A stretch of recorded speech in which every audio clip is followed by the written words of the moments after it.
იუსტიციის სახლის წინახაზის ოპერატორები პირველად სამედიცინო დახმარებაში გადამზადდებიან. მემორანდუმი დღეს იუსტიციის სახლს, რეგიონულ სასწრაფო დახმარების ცენტრსა და ფონდ ღია საზოგადოებას შორის გაფორმდა.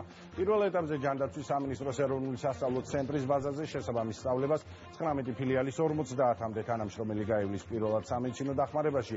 ტრენინგები ხვალიდან დაიწყება და 3 კვირას გაგრძელდება.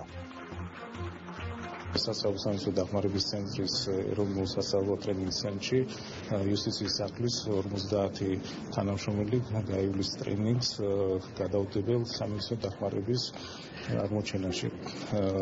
ეს ყველაფერი რა თქმა უნდა ძალიან მნიშვნელოვანია, ვინაიდან იუსტიციის სახლის თანამშრომლებმა შეძლონ სასწრაფო სამინისტრო დახმარების მოსვლამდე ჩვენი მოსახლეობისთვის პირველადი სამედიცინო დახმარების აღმოჩენა. ვფიქრობ, რომ საკმაოდ მნიშვნელოვანი პროექტი არის, ასევე გეგმავთ ამ პროექტის, ასე ვთქვათ, გრძელვადიან პერსპექტივაში განხილვას.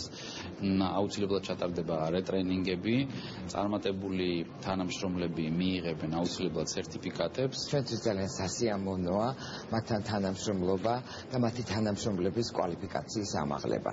სახლი, რომელიც ყოველდღიურად ათასობით ადამიანს ემსახურება, რა თქმა უნდა, საჭიროებს თანამშრომლებს, შეუძლიათ პირველადი დახმარება გაუწიონ, მომხმარებლებს.